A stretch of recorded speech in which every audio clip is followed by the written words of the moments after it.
Assalamualaikum warahmatullahi wabarakatuh. Di video kali ini saya akan membahas tentang aplikasi pinjaman online Dana Rupiah. Apakah aplikasi pinjaman online Dana Rupiah ini sudah memiliki diisi lapangan yang merata di seluruh wilayah Indonesia? Dan apa saja nih resiko-resiko lainnya ketika kita mengalami keterlambatan atau gagal bayar di aplikasi pinjaman online Dana Rupiah? Video ini saya khususkan buat kalian yang mungkin sering bertanya tentang diisi lapangan dari aplikasi Dana Rupiah, apakah sudah ada atau belum? Karena tidak dapat dipungkiri ya, banyak nih di antara kalian yang mengalami keterlambatan atau gagal bayar di aplikasi Dana Rupiah dan merasa bertanya-tanya apakah aplikasi pinjaman online Dana Rupiah ini akan mendatangkan debt collector lapangan ke rumahnya ketika mereka mengalami keterlambatan atau gagal bayar. Nah, di video kali ini saya akan kasih sedikit informasi tentang aplikasi pinjaman online Dana Rupiah. Untuk lebih jelasnya simak video ini sampai habis.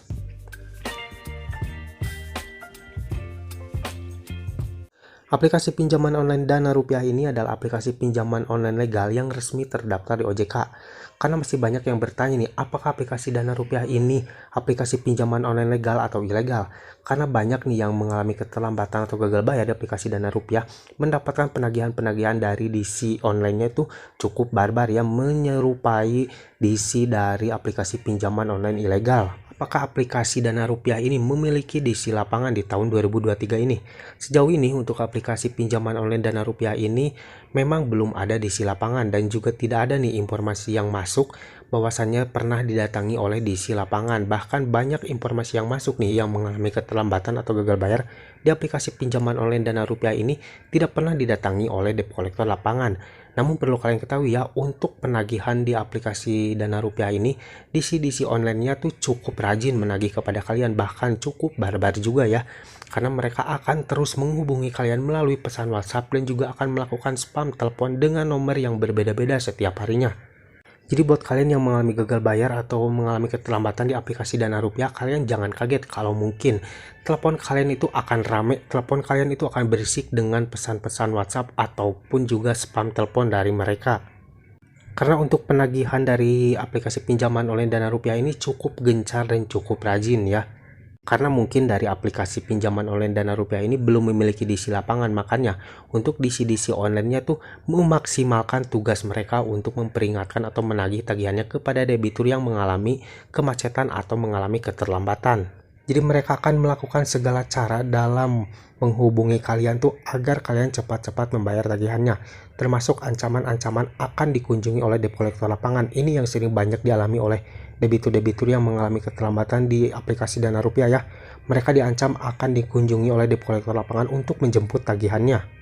Namun perlu kalian ketahui, itu hanya gertakan saja dari mereka ya. Itu cara mereka untuk menakut-nakuti kalian agar kalian cepat-cepat membayar tagihan kalian di aplikasi Dana Rupiah. Karena untuk yang sebenarnya atau untuk kenyataannya tuh aplikasi Dana Rupiah ini belum memiliki diisi lapangan sampai sekarang, mau itu di daerah Jabodetabek ataupun di luar Jabodetabek. Nah, apakah aplikasi Dana Rupiah ini masuk ke SLIK OJK atau melaporkan ke SLIK OJK ketika nasabahnya mengalami keterlambatan atau gagal bayar? Untuk aplikasi Dana Rupiah ini tidak masuk ke SLIK OJK ya, atau tidak akan melaporkan ke SLIK OJK ketika kalian mengalami keterlambatan atau gagal bayar. Jadi resiko-resikonya mungkin kalian hanya akan mendapatkan penagihan melalui media komunikasi yang cukup rajin dan juga cukup gencar. Tak lupa juga mungkin akan mendapatkan atau akan dikenakan denda keterlambatan ya ketika kalian mengalami keterlambatan di aplikasi Dana Rupiah, itu sudah pasti. Jadi tidak ada resiko-resiko lain yang mungkin memberatkan kalian ketika kalian mengalami keterlambatan atau gagal bayar di aplikasi Dana Rupiah ya. Karena aplikasi Dana Rupiah ini tidak memiliki diisi lapangan dan juga tidak masuk ke SLIK OJK. Nah guys, itulah tadi sedikit informasi tentang resiko gagal bayar aplikasi pinjaman online Dana Rupiah di tahun 2023. Semoga video ini bermanfaat buat kalian. Jangan lupa like dan juga share ke teman-teman kalian. Dan tetap dukung channel ini agar semakin berkembang dengan cara klik subscribe di bawah. Sampai jumpa di video selanjutnya. Assalamualaikum warahmatullahi wabarakatuh.